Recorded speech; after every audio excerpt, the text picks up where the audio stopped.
नमः सिद्धेभ्यः। ओम नमः सिद्धेभ्यः। ओम नमः सिद्धेभ्यः। ओम नमः सिद्धेभ्यः। ओम नमः सिद्धेभ्यः। ओम ह्रीं श्री शब्देवाय नमः। ओम ह्रीं श्री ऋषभदेवाय नमः। ओम ह्रीं विश्व शांतिकराय श्री शब्देवाय नमः। ओम ह्रीं विश्व शांतिकराय श्री ऋषभदेवाय नमः। ओम ह्रीं चांद्री चर्या प्रकाशकाय प्रथम तीर्थंकर श्री शब्देवाय नमः। ओम ह्रीं चांद्री चर्या प्रकाशकाय प्रथम तीर्थंकर श्री ऋषभदेवाय नमः। ओम ह्रीं श्री शांतिनाथ कुंथनाथ अरेनाथ तीर्थंकरेभ्यो नमः। ओम ह्रीं श्री शांतिनाथ कुंतनाथ अरेनाथ तीर्थंकरेभ्यो नमः। ओम ह्रीं श्री शांति सागराचार्य परमेष्ठिने नमः। ओम ह्रीं श्री शांति सागराचार्य परमेष्ठिने नमः। भव्यात्मा सुदम में आओ संतो। श्री गौतम स्वामी ने जो अपने मुख से उच्चारण क्या किया है, हे आयुष्मंतो मैंने सुना है। भगवान महावीर स्वामी के मुख से मैंने सुना है। आदि कम्मम अधुकम्मम आदि जो तीर्थंकर भगवंतों के परिचय आदि, यानी तीर्थंकर परंपरा अनादि है। तिलोय पन्नति, जम्बूद्वीप पन्नति और त्रिलोकसार में आया है कि असंख्यातों अवसर्पणी बीतने के बाद एक बार हुंडा अवसर्पणी आता है। यानी षटकाल परिवर्तन का चक्र अनादिकाल से चला आ रहा है, चलता रहेगा। और उसमें हमेशा हमेशा चतुर्थ काल में भोग भूमि के समापन पर 63 सरा का महापुरुष होते हैं। तीर्थंकर, चक्रवर्ती, बलभद्र, नारायण, प्रतिनारायण आदि।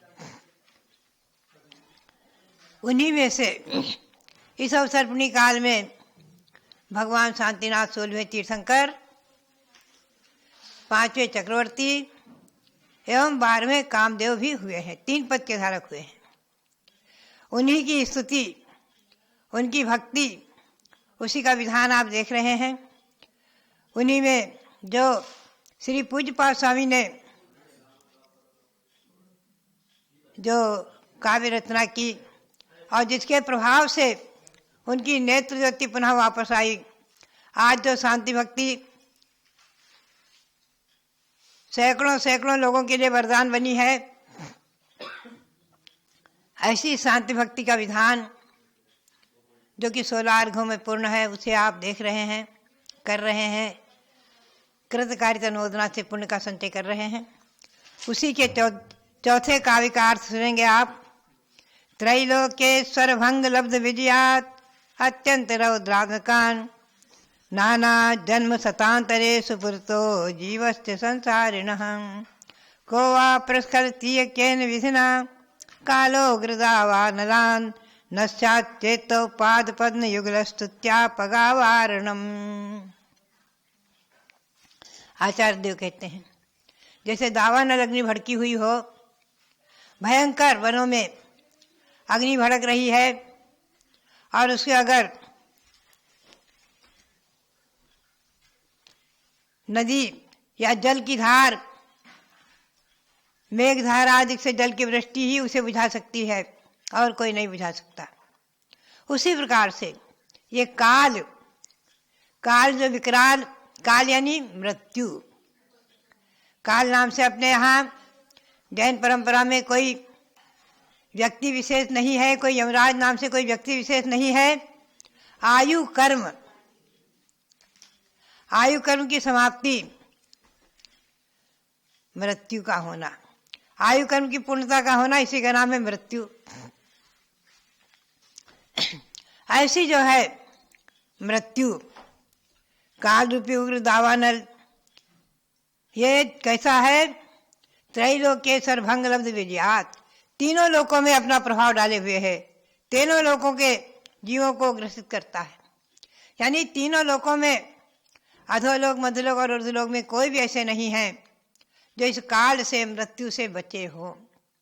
सर्वार्थ सिद्धि के अहमिंद्र भी 33 सागर की आयु पूर्ण करके पुनः वहां से च्युत होते ही होते हैं। भले ही मनुष्य पर्याय प्राप्त करके एक भावतारी होते हैं, लेकिन मृत्यु उनको भी है। संसार में जो भी है, अगर मृत्यु को जीतने वाले हैं तो कौन है? जिन्होंने संपूर्ण कर्मों को, घात्या कर्मों को संपूर्ण समाप्त कर दिया, अपनी आत्मा से पृथक कर दिया, वही मृत्युंजयी तीर्थंकर भगवान आदि महापुरुष जो संसार से छूटकर मोक्ष को प्राप्त कर चुके हैं।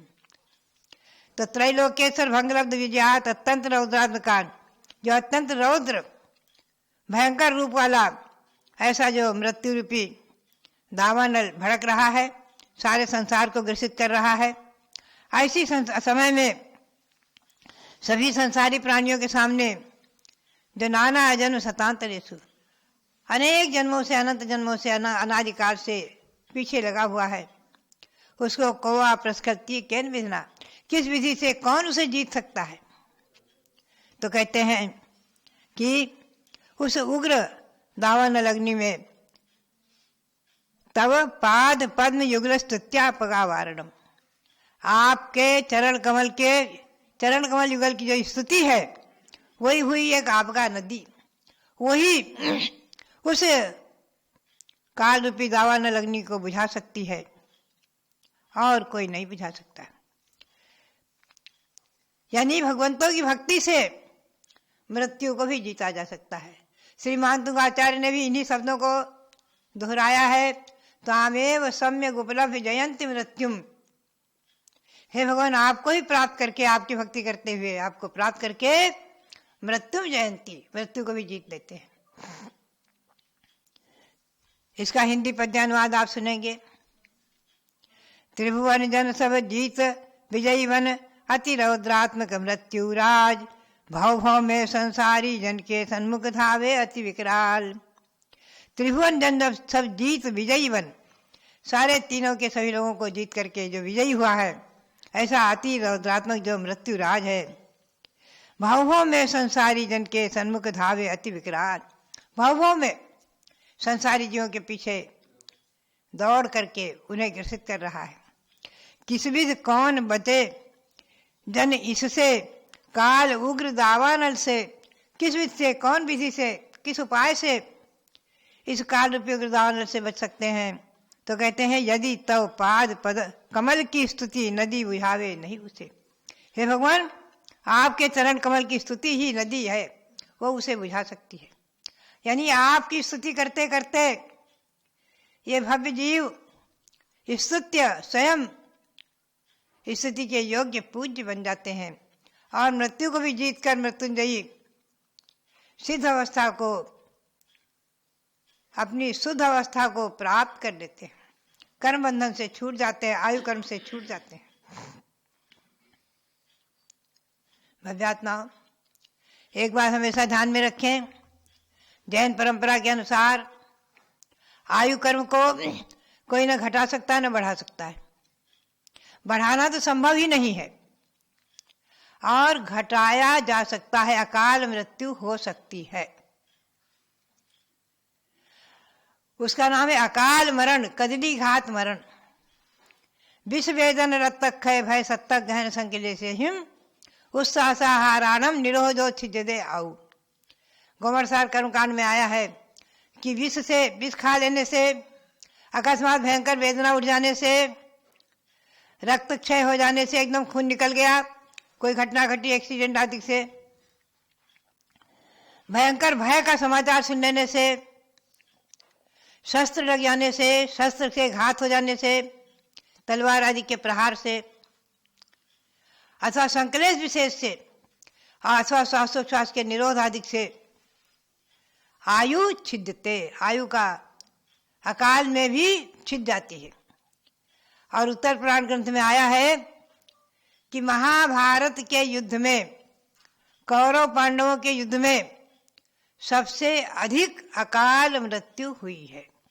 यानी जितने मरे हैं जीव, जितने योद्धा मरे हैं, वो सब अपनी अपनी आयु पूर्ण करके ही नहीं मरे हैं, अकाल में भी मरे हैं। एक्सीडेंट, दुर्घटना आदि से अकाल में मृत्यु हो सकती है, और उसे जीता जा सकता है भगवंतों की भक्ति के प्रसाद से। अच्छा उस मृत्यु को भी वरदान बनाया जा सकता है भगवंतों का नाम स्मरण करते करते। वो मृत्यु देवलोक को प्राप्त करा देती है। एक उदाहरण आता है, पोदनपुर के राजा विजय नरेश, उन्हों को किसी ने बता दिया कि 7 दिन बाद आप निश्चित ही मरेंगे, वज्रपात होगा। अनेकों उपाय लोगों ने सुझाए, मंत्रियों ने, किंतु एक मंत्री ने कहा राजन आप भगवान की भक्ति करें। उन्होंने शांतिनाथ भगवान के मंदिर में जाकर के और 7 दिन के लिए राज्य का त्याग करके भगवान की भक्ति में अपने समय को 7 दिन को निकाला। 7 दिन तक भगवान की भक्ति में स्थित रहे और वज्रपात हुआ। राज सिंहासन पर जो पाषाण की मूर्ति रख दी थी उस पर वज्रपात हुआ। राजा सुरक्षित बच गए। पुनः से उनका राज्याभिषेक करके राजा बनाया गया। यानी अकाल मृत्यु टाली जा सकती है। इसीलिए लोग मृत्युंजय विधान करते हैं और विधान शिक्षक विधान अनुष्ठान आदि करते हैं, जाप करते हैं मृत्युंजय आदि की। तो भव्यात्माओं, अकाल मृत्यु तो टाली जा सकती है, इस बात को ध्यान में रखें। और भगवंतों की भक्ति से किसी न किसी दिन हम और आप सभी इस आयु कर्म को भी दूर कर अपनी आत्मा से पृथक कर मृत्युंजय बन सकते हैं, बनेंगे। ऐसा विश्वास करते हुए आप मंत्र का उच्चारण करेंगे। ओम ह्रीवरम नमो सबो सही पत्तानम। ओम ह्रीमरम नमो सबो सही पत्ताणम। वैश्विक महामारी रोग निवारणम कुरु कुरु स्वाहा। वैश्विक महामारी रोग निवारणम कुरु कुरु स्वाहा। इस मंत्र को जपते रहे, सभी सुरक्षित रहे। सबके लिए बहुत बहुत मंगल आशीर्वाद, बहुत बहुत मंगल आशीर्वाद। वंदे मातरम।